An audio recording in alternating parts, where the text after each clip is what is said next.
দেখো আমি রেনের একটা প্রোডাক্ট কিনেছি। কি কিনেছি তোমাদের দেখাচ্ছি। এই প্রোডাক্টটা তোমাদের দেখাবো বলে আমি অনেক দিন ধরে এনেছি, কিন্তু আনবক্সিং করা হয়নি। আজকে তোমাদের সামনেই করছি। এই যে রেনের এটা একটা কম্বো প্যাক। এই লিপস্টিকগুলো এখন তোমরা জানো সবাই প্রচুর অ্যাড করছে আর প্রচুর অফার থাকছে, জানো তো। দেখে নিও। দামটা আর এখন বলছি না, তার কারণ দামটা চেঞ্জ হতে থাকে। এবার একটা একটা করে শেডস তোমাদের দেখাচ্ছি। এটা রেনের কিন্তু ম্যাট লিপস্টিক। হ্যাঁ, পুরো ম্যাট একদম। খুব মিষ্টি একটা রেড, দেখো পিঙ্ক টাইপের রেডটা। এটা দারুণ একটা পিঙ্ক, সুন্দর একটা পার্পেলিশ কালার, মভ টাইপের একটা মিষ্টি কালার।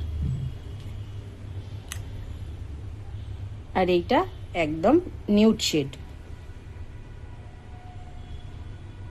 এইটা একটা নিউড শেড। এই যে এইটা, নামগুলো স্ক্রিনে দিয়ে দেবো আমি। দেখো কোনটা তোমাদের ভালো লাগে।